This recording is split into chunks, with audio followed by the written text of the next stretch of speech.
اللہ تعالیٰ نے آخر ختم نبوت کی کیوں؟ ضرورت کیوں محسوس ہے اللہ تعالیٰ کو کہ اب آپ صلی اللہ علیہ وسلم کے بعد ہر طرح کا نبی رسول کوئی بھی نہیں آئے گا؟ کیا انسان کو گائیڈنس کی ضرورت نہیں ہے آپ صلی اللہ علیہ وسلم کے بعد؟ انسان کہاں دیکھے اگر گائیڈنس چاہیے ہو؟ بالکل ٹھیک ہے. دیکھیے، ختم نبوت اللہ تعالیٰ نے کیوں کی، اس کو جاننے سے پہلے ضروری ہے کہ ہم یہ جانیں کہ نبوت ہوتی کیا ہے جس کو ختم کر دیا گیا ہے.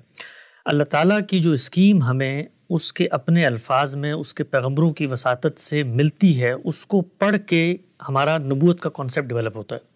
اللہ تعالیٰ یہ کہتے ہیں کہ میں نے یہ چاہا کہ میں ایک مخلوق کو دنیا میں بھیجوں، ارادہ اختیار دوں، عقل و شعور دوں، اور پھر ان کا امتحان کروں. ان میں سے جو میرے کرائیٹیریا کے مطابق کامیاب ہوں ان کو جنت کا ابدی شہری بنا دوں. یہ اللہ تعالیٰ کی اسکیم تھی اور اس کا ایک نتیجہ وہ مرتب کرنا چاہتے تھے. اس کے لیے انہوں نے انسانوں کو پیدا کیا. پہلے انسان جس کو پیدا کیا، پیدا کرنے کے ساتھ ہی ایک اور معاملہ انہوں نے کیا. وہ یہ کہتے ہیں کہ میں نے پہلے انسان کو پیدا کرنے کے بعد جتنے انسان پیدا کرنے تھے ان سب کی ارواح کو اپنے سامنے پیش کیا اور ان سے ایک مکالمہ کیا اور ان کو یہ شعور اور یہ کانسیپٹ منتقل کیا. قرآن مجید نے ایک واقعے کی صورت میں ان انسانوں اور خدا کے مکالمے کو بیان کیا ہے، جس سے یہ واضح ہوتا ہے کہ جو اللہ تعالیٰ کی اسکیم تھی اس میں جو لوگ جانے تھے ان کی شخصیات کو اللہ تعالیٰ نے ایک کانسیپٹ منتقل کیا ہے. اور وہ کیا ہے؟ وہ پوچھا گیا ہے کہ تمہارا رب کون ہے؟ کیا میں تمہارا رب ہوں؟ تو ان سب نے اقرار کیا. تو اس کو ہم کہتے ہیں عہد الست. یہ ایک اہتمام ہوا ہے دنیا میں آنے سے پہلے. دوسرا اہتمام کیا ہوا ہے؟ اللہ نے ہمیں بھیجا ہے، تو بھیجنے کے بعد جانوروں کو بھی اللہ نے بھیجا ہے، حشرات والارض کو بھی اللہ نے بھیجا ہے. یہ درخت، یہ چرند، یہ پرند، یہ پہاڑ، یہ سب اللہ نہیں بنائے ہیں، نہریں، دریا، پانی، ندیاں. لیکن ہمیں اللہ نے کیا کیا؟ عقل دی اور شعور دیا. اللہ یہ کہتا ہے کہ میں نے تمہیں تمہارے بنانے کے بعد عقل میں یہ بات ڈالی کہ نیکی کیا ہے، بدی کیا ہے. اور جب میں نے انسانیت کا آغاز کیا تو پہلے انسان کو پیغمبر کے درجے پر فائز کر دیا، اس لیے کہ یوں نہیں ہو سکتا تھا کہ میں پہلے انسان کو ہی امتحان میں چھوڑ دیتا کیونکہ کل اس کا میں نے حساب کتاب کرنا ہے. تو میں نے اہتمام بھی کیا کہ پہلا شخص جس سے دنیا کا آغاز ہو رہا ہے وہ نبی ہے، وہ میری طرف سے پیغام لے کر آیا ہے، فطرت میں اس کی ہدایت موجود ہے، عہد ارس کا شعور اس کے پاس پس منظر میں موجود ہے. اللہ تعالیٰ یہ کہتے ہیں کہ وہ بھیج دیا میں نے، لیکن چونکہ جن کے پاس بھیجا تھا ان کے پاس ارادہ اختیار ہے، تو لوگوں نے اگر اس کی ہدایت جو کچھ اس کو دیا تھا اختلاف نہ کرتے تو شاید نبوت کا سلسلہ آگے جاری نہ ہوتا. اللہ تعالیٰ یہ کہتے ہیں کہ لوگوں نے اختلاف شروع کر دیا. جب اختلاف شروع کر دیا تو پھر میں نے پیغمبروں کا سلسلہ جاری فرمایا. فبعث اللہ النبیین مبشرین و منذرین. کیوں جاری فرمایا اور پھر کیا کیا؟ وہ کہتے ہیں اس لیے جاری فرمایا کہ میں ان کے ساتھ وَأَنزَلَ مَعَهُمُ الْكِتَابَ بِالْحَقِّ، میں ان کے ساتھ ایک کتاب بھیجتا تھا. کیوں بھیجتا تھا؟ لِيَحْكُمَ بَيْنَ النَّاسِ فِي مَا اخْتَلَفُوا فِيهِ، تاکہ جن معاملات میں اختلاف ہو رہا ہے وہ اس میں فیصلہ کر دیں. تو اب نبوت کا سلسلہ شروع ہو گیا اس لیے کہ اختلاف موجود تھا.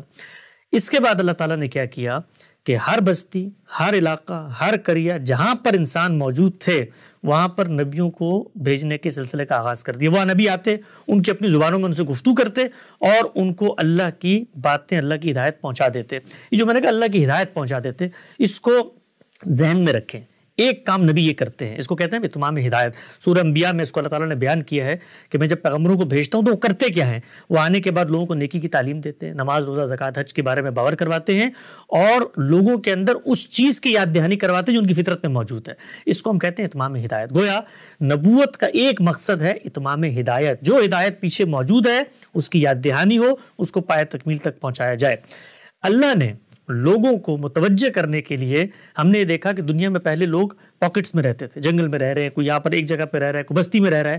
سویلائزیشن، تہذیبیں بننا شروع ہوئیں، ممالک بننا شروع ہوئے، انسانیت کے اجتماعی شعور نے ریاستیں وجود پذیر کرنی شروع کر دی. تو اللہ تعالیٰ نے مزید متوجہ کرنے کے لیے انہی انبیاء میں سے بعض لوگوں کو رسالت کے منصب پہ فائز کیا. وہ ایک زائد کام کرتے تھے اس اتمام ہدایت کے ساتھ، اس کو کہتے ہیں اتمام حجت. اتمام حجت کا مطلب یہ ہے کہ قیامت میں جب یہ لوگ پیش ہوں گے تو یہ کوئی عذر نہیں پیش کر سکیں گے کہ جی ہم پر تو حق واضح نہیں تھا. تو اللہ تعالیٰ نے اس کا بھی اہتمام کیا. اس کو خود قرآن مجید نے بیان کیا ہے کہ یہ اللہ تعالیٰ کیوں کرتے ہیں؟ لِأَلَّا يَكُونَ لِلنَّاسِ عَلَى اللَّهِ حُجَّةً بَعْدَ الرُّسُلِ، تاکہ اللہ تعالیٰ ان رسولوں کے ذریعے لوگوں پر حجت تمام کر دے.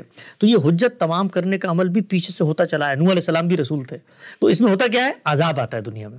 حجت تمام کرنے کا مطلب ہے کہ حق اور سچ کو اس قدر واضح کر دیا گیا رسول کے تھرو لوگوں کے اوپر کہ اس کے اوپر شک کرنے کی کوئی گنجائش باقی ہے، کوئی گنجائش باقی نہیں رہی. اور دنیا میں پیغمبر عدالت لگا لیتا ہے وہ عدالت جو آخرت میں لگنی ہے. اور نبی اور رسول میں غالباً یہی فرق ہے. نبی رسول میں دیکھیں 3 فرق ہوتے ہیں. نبی بھی اللہ کا پیغام لے کر آتا ہے, رسول بھی اللہ کا پیغام لے کر آتا ہے, لیکن رسول جو ہے وہ اللہ کا پیغام لانے کے بعد محض منادی کر کے پریچ کر کے چلا نہیں جاتا, بلکہ وہ ایسا کنکلوسیو آرگومنٹ دیتا ہے کہ جس کے بعد انکار کی گنجائش نہیں ہوتی. دوسرا فرق ہے نبی رسول. اور تیسرا فرق ہے نبی رسول میں کہ وہ چلا نہیں جاتا کنکلوسیو آرگومنٹ دے کر, وہ بلکہ فیصلہ کرتا ہے. روئے زمین کے اوپر خدا اترتا ہے اور عذاب نازل ہوتا ہے. لیکن نوح علیہ السلام کے ساتھ یہ ہوا, صالح علیہ السلام کے ساتھ یہ ہوا, شعیب علیہ السلام کے ساتھ یہ ہوا, موسیٰ علیہ السلام کی قوم کے ساتھ یہ ہوا, سیدنا مسیح کی قوم کے ساتھ یہ ہوا, رسول اللہ کی قوم کے ساتھ یہ ہوا. یہ سب رسول تھے.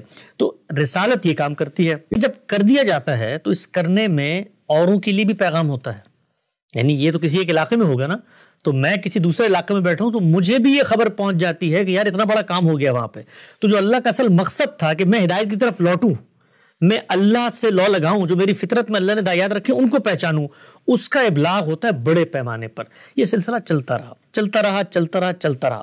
اب ہم جب الہامی صحائف کو پڑھتے ہیں, ختم نبوت تو اللہ نے کر دیا, تو اب ہم ریورس انجینئرنگ کے اصول پہ دیکھتے ہیں کہ یہ پروسیس شروع کب کیا تھا اللہ تعالیٰ نے کہ ختم نبوت کرنا ہے, اور کیوں کرنا ہے. بھائی ہدایت تو ملتی رہے گی نا, قیامت تک ملتی رہے گی. یہ بات نہیں کبھی ڈسکس ہوئی. دیکھیے اللہ تعالیٰ نے اس دنیا میں ہمیں بھیجا امتحان کے لیے. امتحان میں سوالوں کے جواب کیا ہیں یہ تو بتا دیے ہیں, لیکن اگر حجاب اٹھا دیا جائے, پردہ اٹھا دیا جائے, حق کو بالکل کھول کر لوگوں کے سامنے ایسے آشکار کر دیا جائے کہ ان کے لیے انکار کی کوئی گنجائش نہ ہو, تو امتحان خراب ہوتا ہے.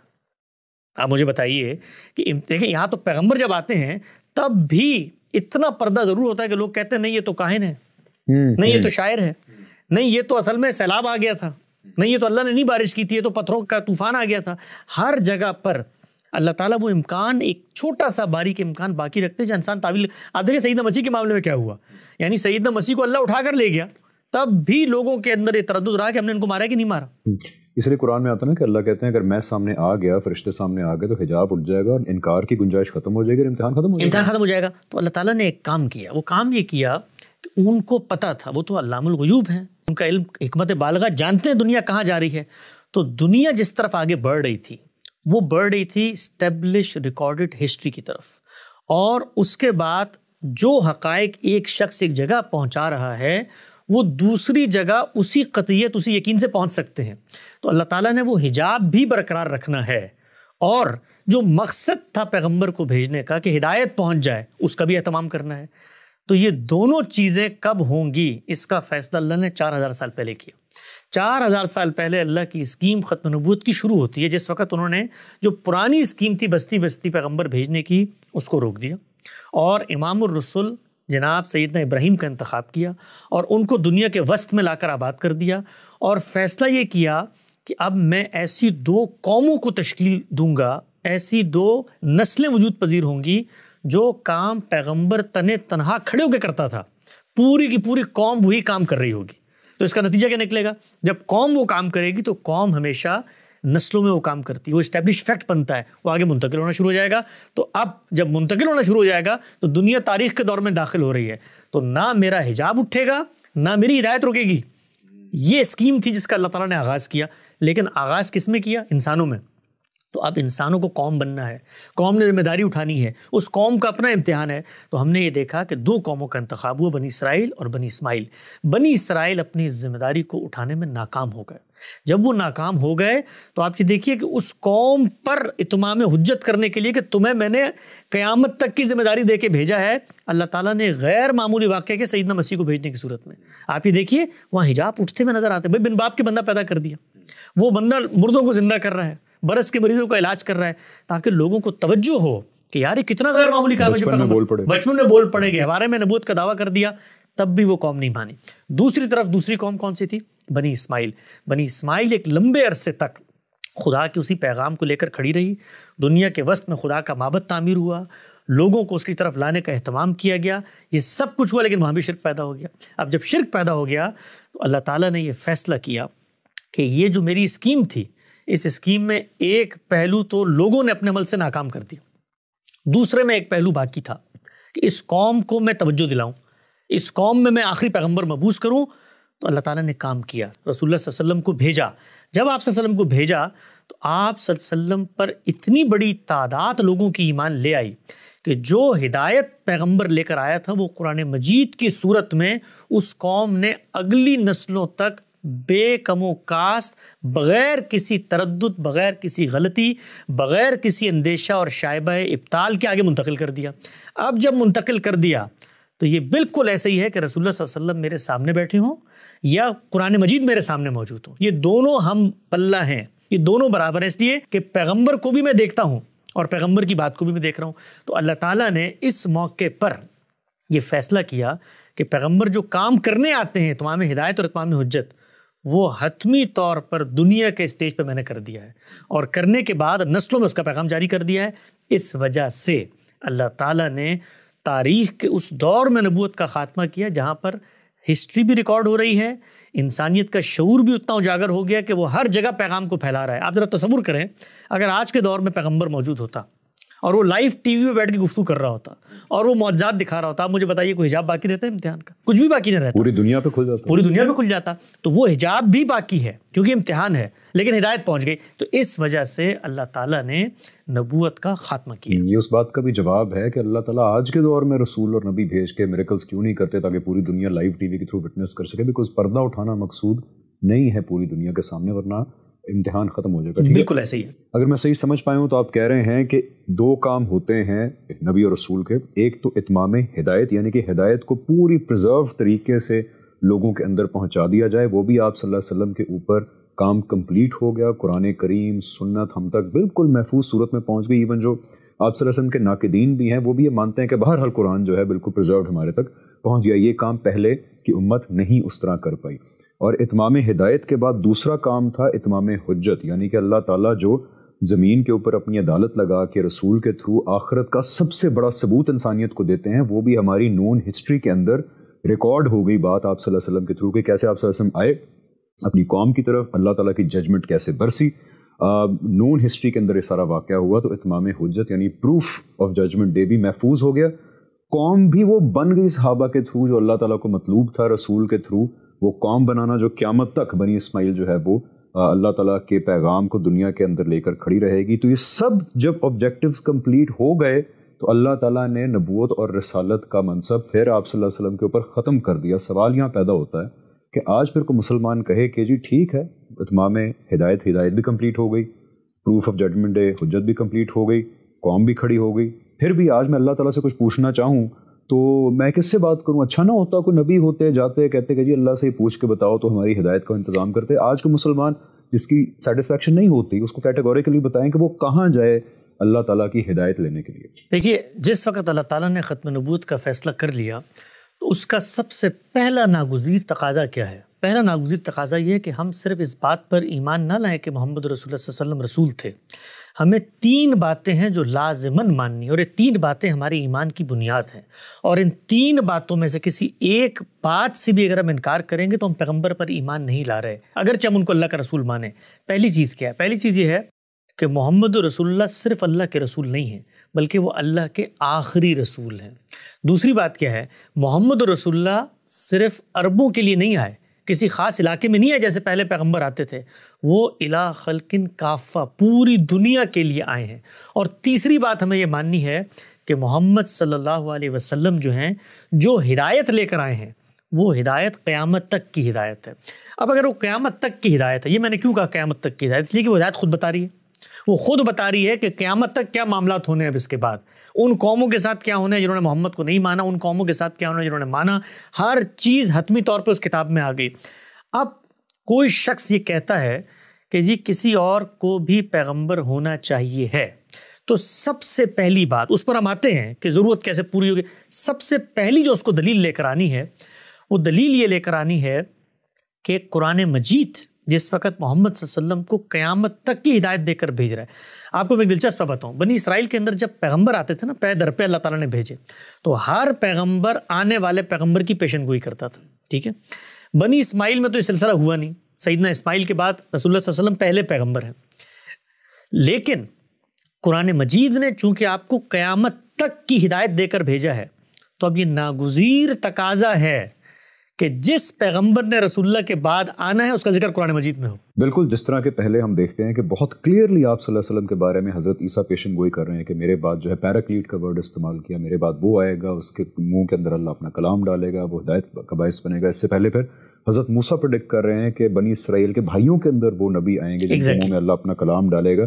لیکن ہم قرآن کے اندر دیکھتے ہیں کہ دور دور تک کوئی شائبہ تک موجود نہیں ہے اس چیز کا کہ آپ صلی اللہ علیہ وسلم کے بعد کوئی آئے گا، بلکہ آن انادر نوٹ اعلان کیا جا رہا ہے کہ آپ صلی اللہ علیہ وسلم خاتم النبیین ہیں. لیکن میں ایک اور بات یہاں پہ کرتا ہوں. قرآن مجید کی سورہ احزاب میں جس وقت سیدنا زید آپ کے متبنہ سے آپ کے متعلقہ کے نکاح کے موقع پر اللہ تعالیٰ نے یہ ہدایت دی ہے کہ محمد جو ہے وہ خاتم النبیین ہیں، اور اس موقع پر یہ نہیں ہو سکتا کہ ایک ایسی رسم جو تمہاری اپنی پیدا کردہ ہے اس کا خاتمہ نہ کرے، اس لیے کہ اس کے بعد تو یہ موقع نہیں ملے گا. اس موقع پر وہ ہدایت آئی ہے. میں آپ کو دین کے ایک دیانتدارانہ انداز میں طالب علم کی حیثیت سے ایک بات عرض کرتا ہوں.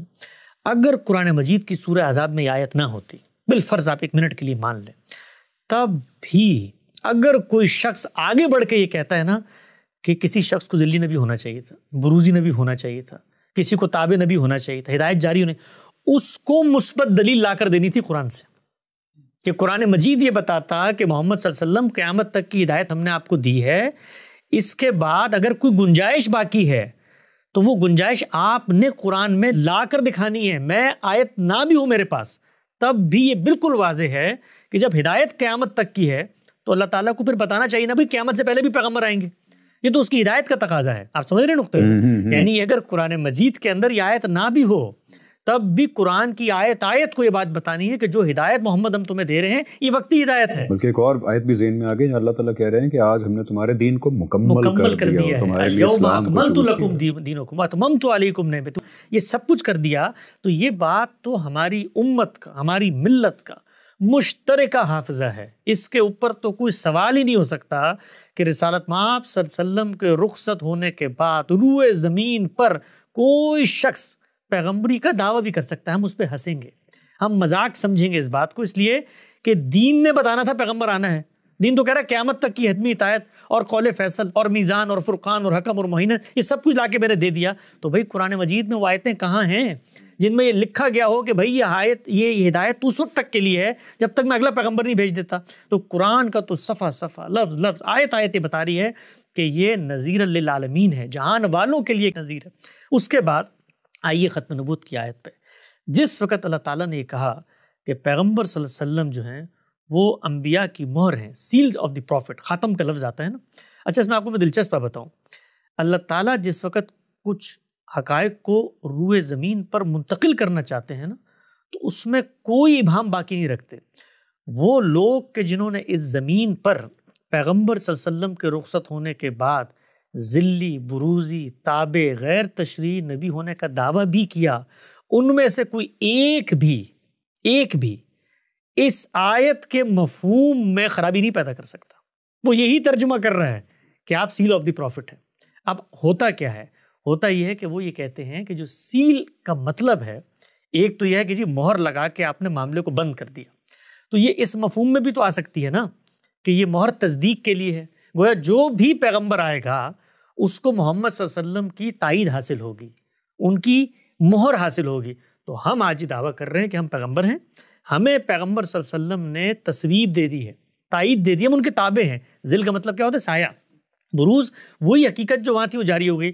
تو ہماری امت میں بڑے بڑے گمراہ فتنے پیدا ہوئے. آپ کو تصوف کی روایت میں ایک پورا نقطہ نظر ملتا ہے جس کو ابن عربی، شیخ عبد القادر جیلانی، یہ باقی لوگ بیان کرتے ہیں. وہ کیا ہے؟ وہ یہ ہے کہ نبوت کا جو خاتمہ ہوا ہے وہ صرف ایک پہلو سے ہوا ہے. وہ کیا ہے؟ صوفیہ کہتے ہیں تشریع نبوت کا خاتمہ. وہ غیر تشریع تو ابھی بھی جاری ہے. قادیانی صاحب بھی غالباً صوفی مسلک سے تھے. اب ان کے کیا معاملہ ہوا اس کو میں آگے بیان کرتا ہوں. تو یہ چیز انہوں نے پیدا کر دی، انحراف. جب یہ انحراف پیدا کر دیا تو اب تو قرآن نے فیصلہ کرا نا، ہم قرآن کے پاس جائیں گے. کیا قرآن مجید جس وقت آپ کو نبیوں کی مہر قرار دے رہا ہے تو آپ کو جو دوسرا مفہوم ہے کہ ہو سکتا ہے کوئی اور بھی آ جائے اس کی تصدیق رسول اللہ صلی اللہ علیہ وسلم کر لیں، تو وہ تصدیق تو اس کتاب کے اندر ہونی ہے نا بھائی. رسول اللہ کہاں سے تصدیق کریں گے؟ آج آ کر آپ مجھے بتائیں. میں نعوذ باللہ اگر کھڑے ہو کے آج دعویٰ کرتا ہوں کہ جی اللہ تعالیٰ نے مجھ پر بھی وحی کر دی ہے، اور خاتم النبیین کا مطلب یہ ہے کہ پروفٹ صلی اللہ علیہ وسلم، رسول اللہ صلی اللہ علیہ وسلم نبیوں کی مہر تھے، اور مہر کا مطلب یہ ہے کہ ان کی تصدیق سے میں نبی بنوں گا. تو میں کہاں سے تصدیق لے کر آؤں گا اپنی؟ اس وقت تو پیغمبر موجود نہیں ہے. تو ایک ہی طریقہ تصدیق کا، وہ اللہ کی کتاب ہے. تو آپ یہ بتائیے کہ اللہ کی کتاب نے کہیں پہ یہ کہا ہو کہ جی نبوت تو اس پہلو سے میں نے ختم کی ہے، باقی پہلوؤں سے تصدیقیں ہوتی رہیں گی، وہ یہ پہلو ہیں. Very important point. تو کوئی ایک بھی نقطہ نہیں ہے. تو ہمارے صوفیہ کے اندر یہ انحراف پیدا ہوا. اسی طریقے سے بعض لوگوں نے سیدنا مسیح اور مہدی کے نزول ثانی کے بارے میں بعض تصورات پیدا کیے، اس میں کچھ انحرافات پیدا ہوئے. مرزا غلام احمد صاحب قادیانی کے ہاں انحرافات اور اسی طریقے سے ختم نبوت کے تصور کے اندر جو مختلف نوعیت کی خرافات پیدا ہوئیں وہ کمبینیشنز کا مجموعہ ہے. کچھ چیزیں انہوں نے صوفیہ سے لیں کہ بھئی غیر تشریح نبوت ہے، کچھ چیزیں نے رسول اللہ صلی اللہ علیہ وسلم سے منسوب روایات سے لی کہ ایک مسیح نے تو آنا ہی ہے، ایک مہدی نے تو آنا ہی ہے. کچھ چیزیں انہوں نے ہندو تصوف کے فلسفے سے لی، جس طرح اوتار کے اندر وحدت الوجود کے تصور میں کائنات میں تجسیم ہو کے ظہور ہو جاتا ہے، تو اس پہلو کو ذل اور بروز کے دعووں سے انہوں نے شامل کرنے کی کوشش کی. تو ایک کمبینیشن آف گمراہی وجود میں آیا. اس کمبینیشن آف گمراہی کے بارے میں قرآن مجید اور پیغمبر صلی اللہ علیہ وسلم کی تصریحات اتنی واضح ہیں، اتنی قطعی ہیں کہ اس معاملے میں لڑنے بھڑنے کی کوئی گنجائش ہی نہیں ہے. رسول اللہ صلی اللہ علیہ وسلم نے فرمایا لم یبق من النبوۃ الا المبشرات. پہلے فرمایا کہ نبوت کا خاتمہ ہو گیا ہے، میں نبی بھی ہوں، میں رسول بھی ہوں. تو صحابہ اکرام کے دل میں ایک حزن قلق پیدا ہوا کہ اللہ کے پیغمبر رخصت ہو رہے ہیں، اس کے بعد کیا ہوگا؟ تو آپ صلی اللہ علیہ وسلم نے فرمایا کہ نہیں، نبوت ختم، ہر پہلو سے ختم ہو چکی ہے. ہاں تمہارے اندر یہ قلق ہے نا کہ اللہ تعالیٰ اب تم سے کیسے کوئی معاملہ کر سکتے ہیں، کوئی روشنی دکھا سکتے ہیں نا. یہ بڑے لوگوں کا سوال ہر آدمی کا سوال ہوتا ہے. انہوں نے کہا یہ پہلو تو بند ہو گیا. کیوں بند ہو گیا؟ اس لیے بند ہو گیا کہ رابطے کا جو مقصد تھا وہ مقصد میں پورا کر چکا ہوں بھائی. قرآن مجید میں نے تمہیں دے دیا، اب اس کو پڑھو تو رابطہ بحال ہے. یعنی کہ اللہ تعالیٰ سے میں ہدایت اگر چاہتا ہوں تو قرآن مجید موجود ہے اور اس کی اپلیکیشن سنت میں موجود ہے. اگر اور بھی کسی کو ڈیٹیل چاہیے ہو تو آپ صلی اللہ علیہ وسلم کے متعلق جو ہسٹوریکل ریکارڈ ہے، حدیث کا ریکارڈ ہے، اس کے اندر اپلیکیشن اور ڈیٹیلز موجود ہیں. تو یہاں سے جو ہے انسان کو ہدایت پانے کی کوشش کرنی چاہیے. اب یہی تا قیامت ذرائع ہیں. اب کوئی ڈائریکٹ رابطے کی گنجائش جو ہے، رابطہ اگر آپ نے کسی مقصد سے کرنا ہے تو رابطہ تو کرنا ہے ہدایت لینے کے لیے. تو ہدایت تمہیں دے کر جا رہا ہوں.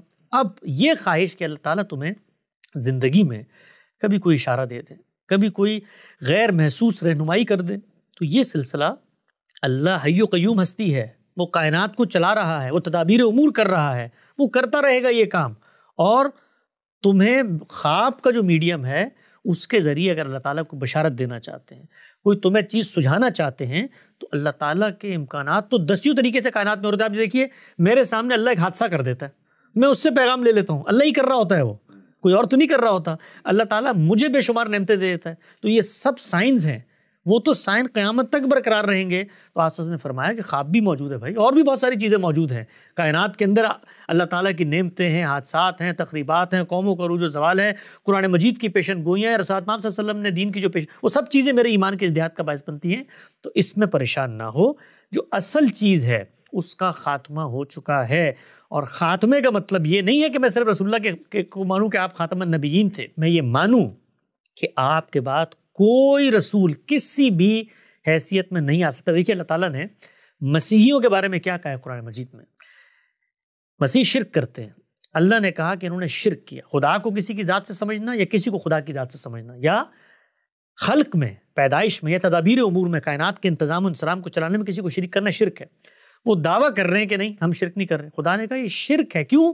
کیونکہ اللہ کو ماننے کا یہ تقاضا تھا کہ اس کے کسی ساجھی، اس کے کسی سبارڈینیٹ کا انکار کیا جائے. یہ نہیں ہو سکتا کہ میں کہوں میں اللہ کو مانتا ہوں اور سیدنا مسیح اس کے بیٹے ہیں. اسی طریقے سے ختم نبوت پر آپ کا ایمان نہیں ہوگا اگر آپ یہ مانیں کہ رسول اللہ صلی اللہ علیہ وسلم کے بعد کسی نہ کسی پہلو سے حقیقت محمدیہ کا ظہور ہو جائے گا، کسی نہ کسی پہلو سے غیر تشریح نبی آ جائیں گے، کسی نہ کسی پہلو سے ذلی بروزی اور اس طرح کے تصورات ہم پیدا کر لیں. یہ ختم نبوت اس وجہ سے ہم مرزا غلام احمد صاحب کا قادیانی ہوں یا کوئی اور دنیا میں شخص ہو، آج ہے، کل ہے، ماضی میں گزرا یا پیدا ہوگا، ان سب کے اس طرح کے دعووں کو کھلا کفر کہتے ہیں. یہ کوئی مولویانہ فتویٰ نہیں ہے بھائی جو ہمارے چھوٹی چھوٹی بات پہ لوگ کفر فسق کا فرق. یہ قرآن مجید کا ناگزیر تقاضا ہے. ہم مسلمان نہیں ہو سکتے حقیقت میں. دیکھیے قرآن مجید نے ان کو کیا کہا، یہ کہتے ہیں ہم اللہ پر ایمان لائے، وما ہم بمؤمنین، نہیں لائے اللہ پر ایمان، گویا حقیقت میں ایمان نہیں لائے. تو یہ ہے عقیدہ ختم نبوت یہ ہے میرے ایمان کی بنیاد. جو شخص اس میں سوئی کے برابر انحراف کرتا ہے وہ حقیقت میں عقیدہ ختم نبوت کو نہیں مان رہا.